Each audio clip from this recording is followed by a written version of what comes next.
Hello everyone and welcome. I hope you are all well and I hope you can all hear me properly. Bonjour et bienvenue à ce webinaire ouvert à tous. Avant de commencer, pour ceux qui ne nous connaissent pas, je m'appelle Cecilia, je suis une professeure d'anglais native et Cercle des Langues est une école d'anglais en ligne pour les adultes. Nous proposons des formations d'anglais sur mesure en fonction de vos objectifs, de votre niveau et de votre budget. Et la bonne nouvelle, c'est que nos formations sont finançables par CPF. So, welcome back if you've been here before, and if you have not, hello. So, today in our webinar, we are going to be covering an all-important business English topic. We are going to be looking at how to lead a successful business meeting. Hello, everyone. Hello, Alexandra. Hello, Geraldine. Thank you all so much for coming. So, leading a business meeting means making sure you cover what you had hoped to achieve if you had set a particular objective, and making sure everyone leaves the meeting feeling like it was a good use of time. But sometimes it can be challenging in a meeting. Of course, you are dealing with lots of people who have different ideas, who are all trying to speak. So it can be complicated. So today we're going to look over some business meeting vocabulary and phrases that will help you lead a successful business meeting. Have any of you ever had to lead a business meeting in English? Please let me know in the chat, what did you find most challenging about having to lead a business meeting? Please do let me know. So today we are going to divide our webinar into 3 parts. The first part will be looking at the welcome and introduction of a meeting. The second part will be looking at managing a discussion. And the third part will be looking at ending a meeting. So let's get started. So first of all, we have the welcome and the introduction. So when everyone arrives at a meeting, when the participants arrive, you want to make them feel comfortable. Of course, you need to start with greeting everyone, and you can even start some small conversation to make everyone feel at ease. So some expressions we can use to do this. First, we have good morning, good afternoon.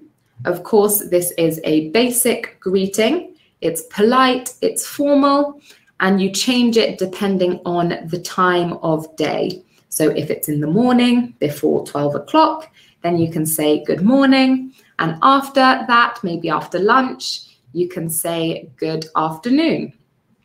And how is everyone is the question, how are you, but addressed to a group of people. So if you're speaking to someone individually, if only one person has arrived, you can say, how are you? But if all of your participants are there already, you can say, how is everyone? And of course, this is, again, a polite way to start your interaction. You can also use the phrase, how has your day been? And this is to start a little bit of small talk. You're going to talk about how your day has been, how their day has been. And it's a way to maybe fill the time as you wait for other people to arrive, because if you're in a room, you don't want to just be sat in silence. You will want to keep a little bit of conversation just to seem friendly and to get the meeting started. And again, part of greeting everyone is to welcome them, again, to put them at ease. Perhaps you have some new faces at the meeting, some people who don't know each other. So you can say, let me introduce, and then the name. So you might like to say, let me introduce Axel. And that would mean to say, this is this new person, I am introducing them to you. So please meet them for the first time. You can say, I wish you a warm welcome. Of course, this is a this is a way of welcoming, and to say warm, this means very friendly. So a warm welcome is a nice way to make people feel at ease. Then you might like to say thank you all for coming, or thank you all for being here. And this is you expressing gratitude at the participants of the meeting for coming, for attending. Of course, they are taking time out of their day. And finally, you might like to say, shall we go round and then you might like to say, shall we go round and introduce ourselves? Shall we go round and say our names? This is a way to get everyone to do something. And going around means you are going to go from person to person. So you can go around the table, around the circle. And that means each person will say their name or say who they are, introduce themselves, depending on the instruction you gave them. And then once everyone feels comfortable and everyone knows each other, then you need to start addressing the business that you actually are meeting for. So we're going to have a look now at some phrases and expressions you use to start the meeting. So first we have the phrase let's. Now, let's is a word we use to give an instruction to a group that involves yourself. So it's a polite way of saying, let's all do something. We're going to start doing something. It's an instruction, but in a gentle way. And similarly with shall we, this is not really a question you're expecting an answer to.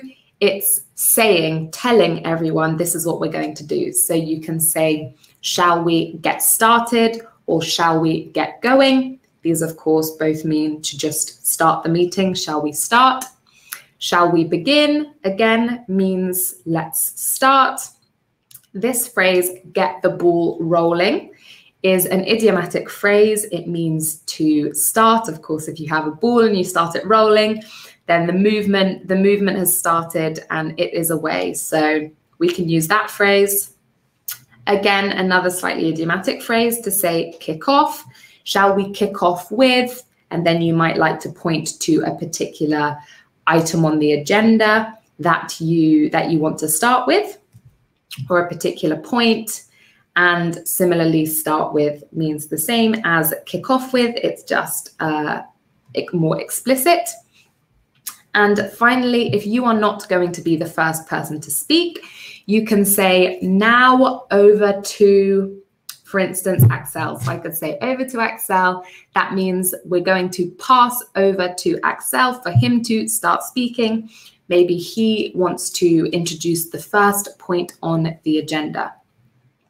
So we're going to have a little look at what we have learned so far. So can anyone tell me which of these is an idiomatic phrase meaning to start? Is it start the ball rolling? Is it get the ball rolling? Or is it to be on the ball? Please write your answers in the chat. Let me know which one you think it is.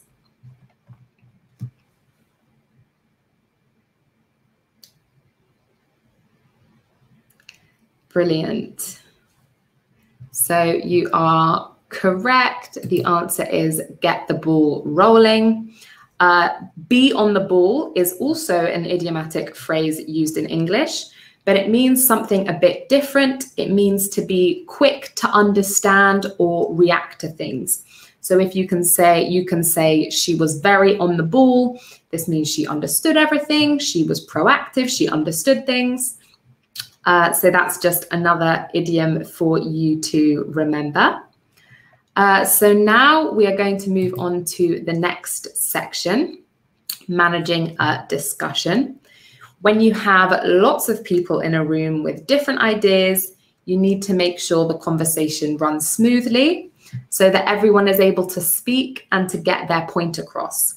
So sometimes you might have to interfere a little bit in the conversation, and you can use certain phrases to guide other people's behavior and make sure that everyone is being respectful in the conversation and everyone is being heard.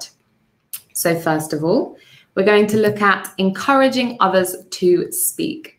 So sometimes people in the meeting might be a little quiet or shy, and they're not speaking, but they might have very interesting things to say. So you want to encourage them to speak. Or perhaps they're not shy, you just want to hear from them. So you can say, could you tell me? This is, of course, the polite form with that could. This means you're asking for someone to give you some information, to say something.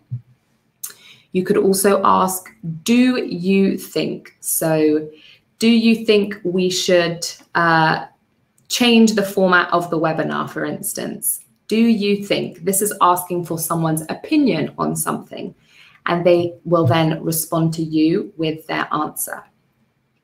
What do you think about? Similarly, is a way to ask someone their opinion on something. So what do you think about the new design for the advert, for instance?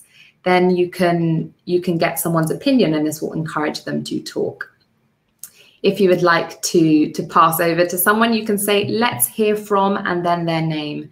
So let's hear from Cecilia if someone wanted me to speak in a meeting.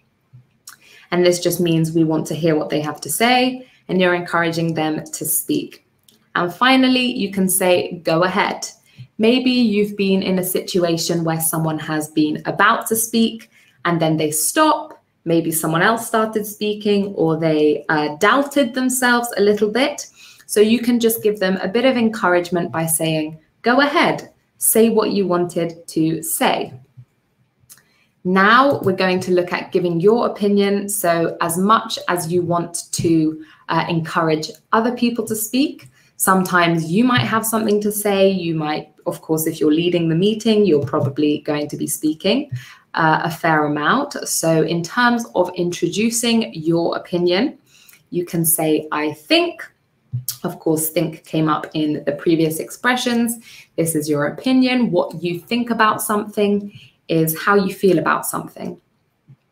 Then from my point of view, so this is again centered around your perspective. So a point of view is your perspective from where you're sitting, how it seems to you. This can introduce your opinion. So from my point of view, the new design for the advert is great.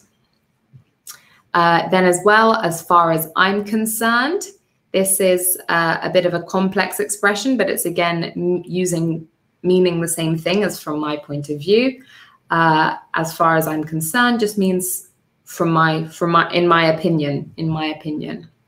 So as far as I'm concerned, the next meeting can wait until next week. That means I think that that next week's meeting can wait. And finally, I get the feeling that. So this is maybe a little bit less definitive, a little bit less certain, but you're introducing your opinion. The feeling that means you sense something is a particular way. You have perceived that something is a particular way. So, of course, you always need to make sure that everyone is keeping up with the discussion and understanding one another. This is really important for making sure that the conversation can continue. Of course, a misunderstanding can be difficult in a meeting. So we're going to look at these phrases which you can use. You don't need to stop the whole meeting to check that everyone has understood. You can just include these phrases naturally into the conversation. So first of all, you might say to clarify, and then whatever you want to be clarified. Now, to clarify means to check that you have understood something correctly. So you're basically saying to check that I've understood, to clarify. So to clarify, we're not going to be going forward with the new picture structure, maybe. Then again, am I right in thinking? This is talking about whether you personally have understood something correctly. So am I right in thinking? Have I correctly understood? Am I right in thinking we're having another meeting on Friday? You might like to say. Then we have, I'm not sure I understand what you mean by. Now this you use if you're pretty sure you haven't understood something, you do not understand, and maybe you want them to give some more detail, some more information, and check that you have understood. And finally, I'm not sure I follow. Now, follow is another way to say that you understand. If you follow what someone is saying, you can understand how they're getting from one idea to the next.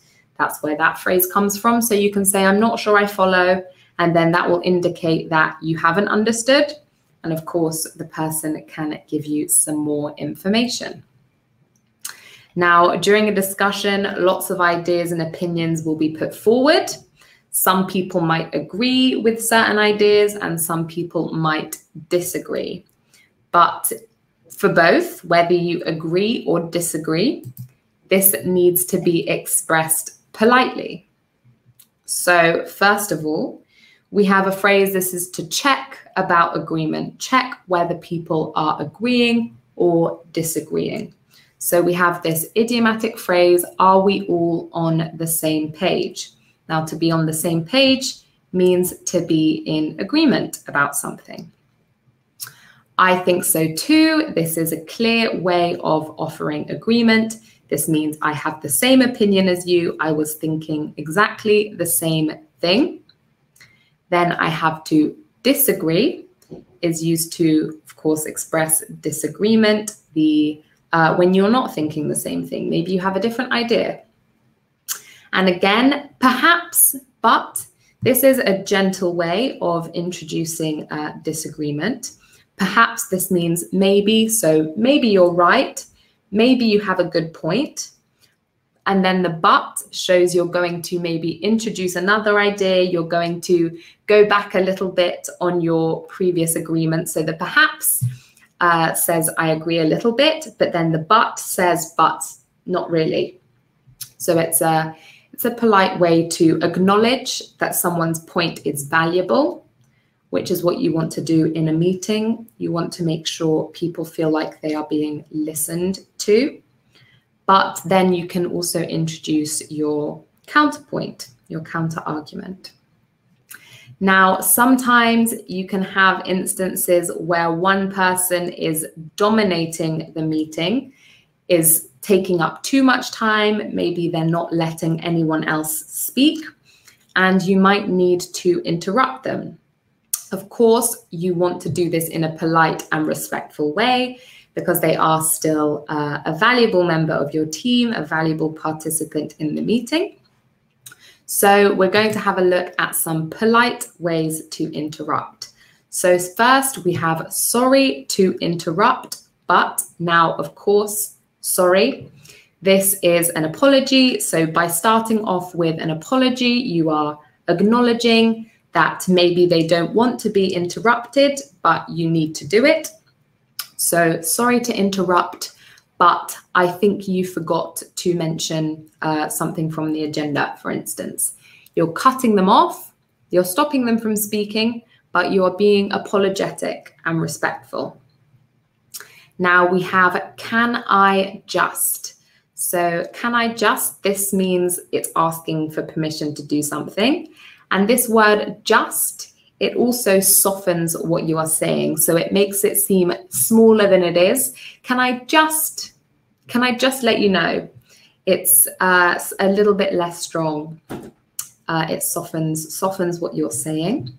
And again, may I, this is a polite way to ask to do something.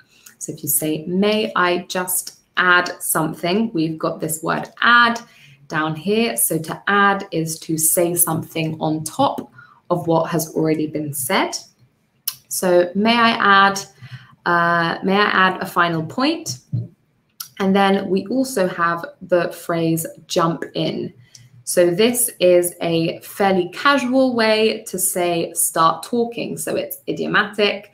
A little bit, of course, it's imagining you're just getting right into the conversation.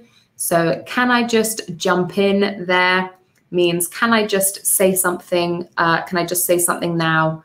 Even though maybe it's not my turn to speak, I just am interrupting quickly to say something. Now, another complication of a meeting can arise when someone's speaking too much, maybe you're all speaking too much, or the conversation is not efficient. This might lead to a meeting running over. Now, if something runs over, it means it takes longer than it's supposed to. So if a meeting is supposed to finish at 6 and it finishes at 7, then we will say it ran over. So I'll just write that in the chat. To run over means to take longer than it should, to finish after it's supposed to. So, of course, this can be inconvenient if you have other things you need to do. Maybe you all have a very busy schedule. So we're going to look at some phrases that will help you make sure your meeting does not run over. So first, we have the phrase, let's skip to. So in a meeting, you would usually have an agenda. Of course, this is the list of all the topics that you would like to cover. So perhaps you're only on topic 1, the first item of the agenda, and the meeting has already been half an hour and you only have half an hour left and you have 4 other items to cover.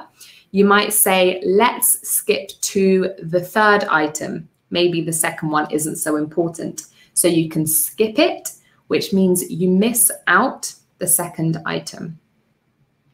Again, you can say, we have a lot to get through, so. So of course, a lot means lots of things. And then get through means to cover, to discuss in the meeting. So if you have a lot to get through, this means you don't have very much time. And so we have a lot to get through, so let's keep everything short. This will just let everyone know, of course, that you don't have that much time. And again, we're running low on time, means running low means you don't have a lot of something. So you could be running low on energy, you can be running low on fuel. In this case, you are running low on time. You do not have a lot of time. So, meaning that you're going to have to do something about it. You're going to have to take an action. We're running low on time, so everyone is only allowed to give 1 point per agenda item, for example. And finally, let's keep things brief. Brief means short. So if you're keeping things brief, you're keeping things short. And keeping track of the time means you are aware of the time. You're checking what the time is. You're checking how long things are taking. So you can instruct, of course, with that let's form, the group that you all need to be conscious of the amount of time. Conscious, this word means to just be aware of. Again, I will write it in the chat. So now we will have another little look at what we have learned. What is the word that means to check there is no confusion? Can anyone tell me in the chat what is the word to make that means to check there is no confusion, that everyone has understood something correctly? Can anyone let me know in the chat? Does anybody know? Hello, Christelle. Yes, very nice. It is indeed. So the correct answer is to clarify. If you're clarifying something, you're checking there is no confusion. And next, what is the idiomatic phrase that means to be in agreement? If everyone agrees on something.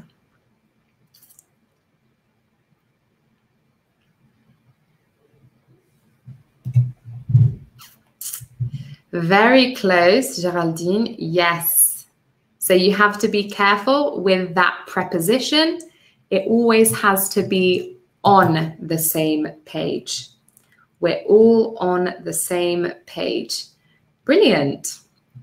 Now for the next question, can you choose the correct sentence? Which of these is correct?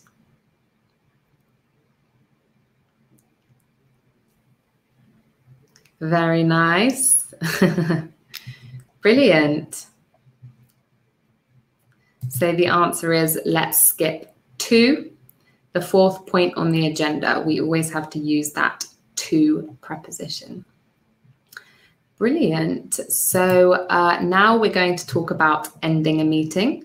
Of course, once you reach the end of your discussion, you need to draw the meeting to a close and send everyone off onto their next commitment. So first, you might want to make sure everyone has understood that you all are on the same page. Again, to make sure you leave the meeting on the same page, knowing that you've covered the same things. Everyone has understood the decisions that were made. Everyone has understood the points that were covered. So you might do this by introducing a summary. So you can do that by saying to summarize. Now, of course, the word summarize comes from the word summary. So a summary is a shortened version of the key points that were discussed. So to summarize, everyone agrees that we shouldn't be hiring any more managers in the next 2 months. And that could be the summary of what was discussed in the meeting. Of course, that's much shorter than the whole conversation that happened, but it's just the key points that everyone needs to know. And again, to sum up means the same thing as to summarize.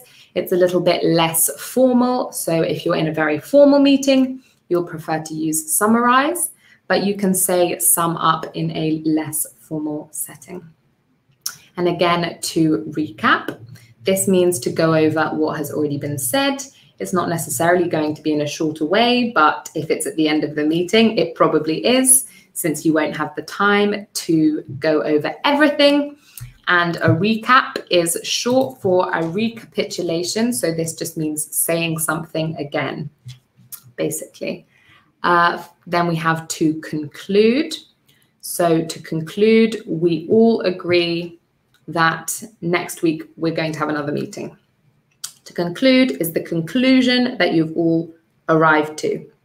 And again, this phrase, we have agreed that, to clarify what has been decided in the meeting. If you all made a decision together, maybe about next steps or any other important decision. And finally, we'll have a look at some phrases that signal to participants that the meeting is over. So you can say, we've run out of time, or that's all we have time for. These are, of course, two time-related phrases, saying that you need to stop the meeting there because you don't have any time left. If you said that the meeting was going to end at 7 and it's now 7 o'clock, then you need to finish the meeting. I think we will have to leave it there. To leave something is to go away from something, to not continue with it. So of course, if you say we're going to leave it, this it is a little bit vague, but it just is referring to the entire meeting, to the discussion. You can just say the general, we are going to leave it there. It's just a commonly used phrase. And finally, we have, we'll call it a day for now. So this phrase, call it a day, is an idiomatic phrase that's used to mean stop. So we're going to stop, we're going to finish for now. So let's have a look at what we've learned in this section. Can you unscramble the words which are used in concluding a meeting? Number 1 and number 2. Please write your answers in the chat.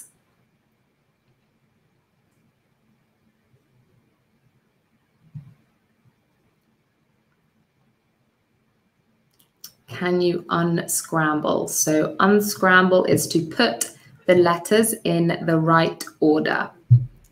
Do you know what these words are? Yes. Brilliant. So Frank, you've got number 2. Brilliant, Karine. We have number 1 and number 2. Geraldine, I see you have spelled summarize with a Z. It is correct to spell summarize both with a Z and with an S. The Z is the American form, the American spelling, and the S is the British English spelling. So just be careful, depending on where you are, which form of the word you use in terms of spelling. So the answers are recap and summarize. Brilliant.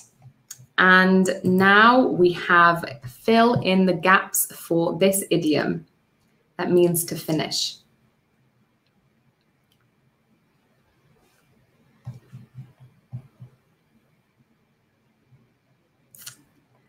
Great. Very nice. So indeed, it is call it a day. So the words we were looking for is call it a day.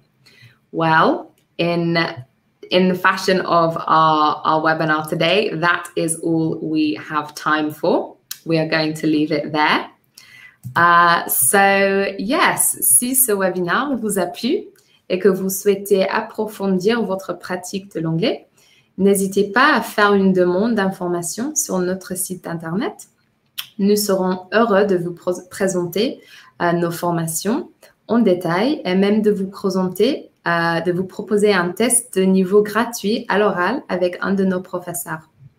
Est-ce que vous avez une dernière question? Si vous l'avez, vous pouvez l'écrire dans le chat. But thank you so much for coming. I hope you all enjoyed and learned something. N'hésitez pas si vous avez des questions. But thank you all so much for coming and for your participation in the activities as well. You all knew everything, so that was great. Well, if no one has any final questions, then I will just say goodbye and thank you all again for coming and have a lovely evening. Bye-bye.